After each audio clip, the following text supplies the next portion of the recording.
Este é o Motor de Leitura, um podcast que pensa o livro no tempo das redes. Aqui, leitura digital é resistência, experimento e horizonte. Investigamos o que muda quando ler se conecta a algoritmos, dados e desejos. Aperte o play, o futuro da leitura já começou. Olá! Hoje a gente vai dar um mergulho em alguns trechos de Em Busca do Tempo Perdido, a obra gigante do Marcel Proust. O foco é no caminho de Swann.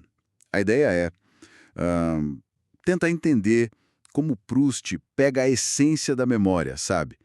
E as relações sociais.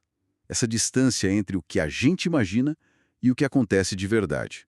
Temos aqui umas passagens que vão desde a infância do narrador lá em Combray até os círculos sociais de Paris. Vamos lá.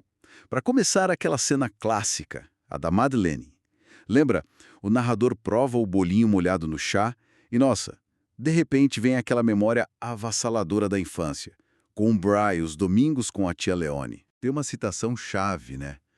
Sozinhos, mais frágeis, porém mais vivazes, mais imateriais, mais persistentes, mais fiéis, o aroma e o sabor permanecem ainda por muito tempo, levando sem se submeterem o imenso edifício das recordações. É como se o gosto e o cheiro tivessem esse poder todo, né? Exatamente.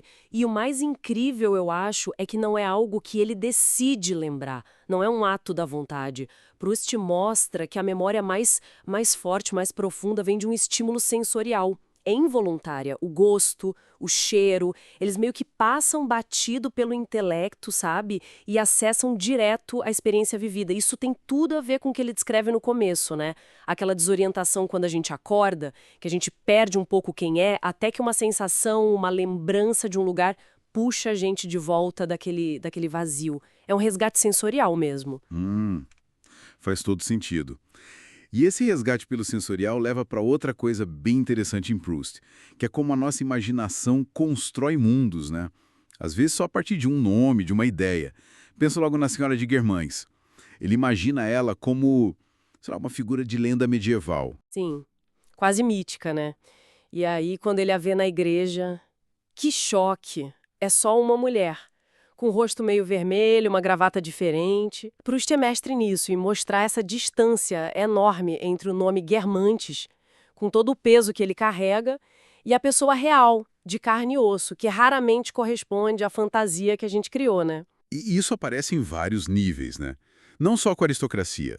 O Legrandin, por exemplo, aquele snob que faz discursos super poéticos sobre a natureza, mas aí nega que conhece os Guermantes para os pais do narrador. Tudo por medo de, sei lá, desagradar alguém importante. Perfeito. O snobismo é um tema central ali. A gente vê no Legrandin, vê nos Verduran, com aquele círculo fechado deles, e até na Senhora Swann, a Odette, depois que casa, usando pessoas como a Senhora Cottard como testemunhas do status social dela.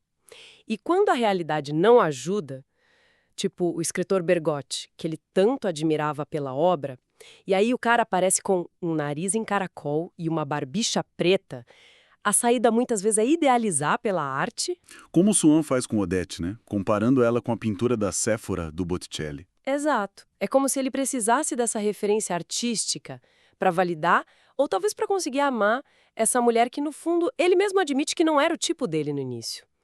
A arte vira um refúgio, uma forma de lidar com essa dissonância entre o ideal e o real. E falando em Swann e Odette, a gente entra num território bem denso. O amor, o ciúme, o sofrimento dele é palpável. Muito.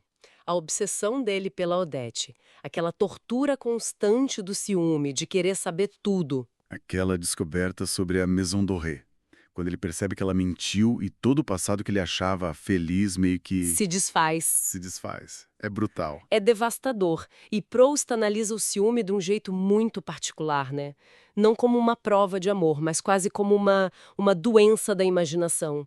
É essa necessidade agonizante de possuir o outro completamente, de saber tudo, o que é, bom, impossível.